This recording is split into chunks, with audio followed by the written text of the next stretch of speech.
Christmas in the Trenches. Story by John McCutcheongg. Illustrations by Henry Sorensen. Published by Peachtree Publishers. Read by the author. A musical note indicates the page turns.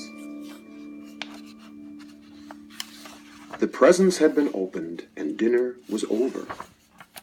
After a long walk through the snow-covered fields, young Thomas Tolliver curled up next to his grandfather and announced, "Grandpa, this was my very favorite Christmas. Do you have a favorite Christmas?" "Yes, Thomas, I do," said Grandpa Francis. "I was far away from our home here in Liverpool. It was a Christmas many years ago, during the first winter of the Great War." "You were in the war, Grandpa?" chirped little Nora, climbing onto his lap. "What was it like? Were you a hero?" Grandpa smiled. "Let's see," he said. "Why don't I start at the beginning?" The two children snuggled closer. It was 1914. My mates and I had been on the battlefield for many weeks. We were all so young, just boys, lonely and frightened, trying to be brave. We had spent a long, cold month in the muddy trenches that were now our home. We all knew that there would be no break in the fighting. We knew we would be spending Christmas in the trenches. That Christmas Eve was a night like tonight. The skies had cleared and frost covered no man's land, the field that separated us from the German soldiers. Staring out toward the enemy trenches, we waited. Between the bombs and the battles, war is mostly waiting. Waiting to see who will make the next move. That night, we figured it would be the Germans. And we were right. Suddenly, a sentry signaled for silence. We all hushed. A ghostly sound cut through the cold night air. Singing. It was coming from the enemy side of no man's land. One of the lads who knew German said, "It's a Christmas carol. He's singing right well, you know." Soon it seemed every German voice joined in. When they were finished, what could we do? We sang right back at them. "God rest ye merry gentlemen." All of us knew that one.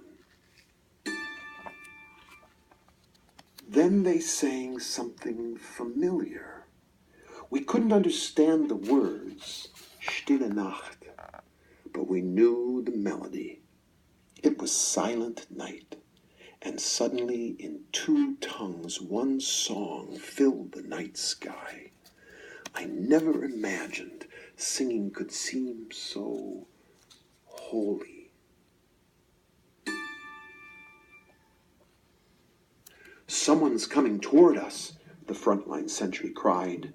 As we aimed our rifles into the December darkness, we saw a most amazing sight.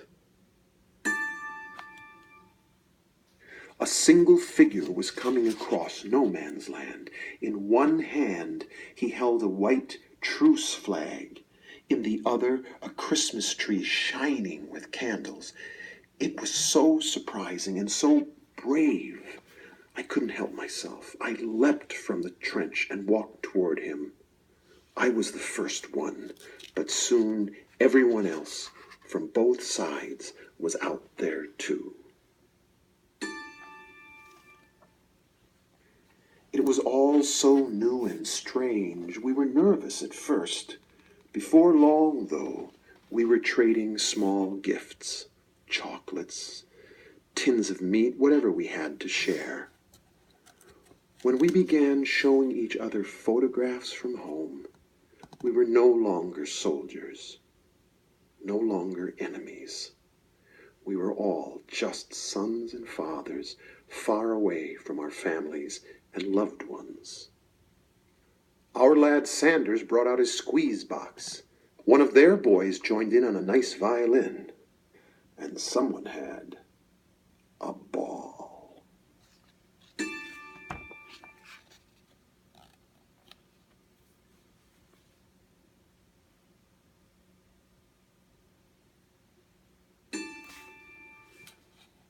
It was quite the Christmas party we had, but all too soon the dawn reminded us it was time to get back to our own sides.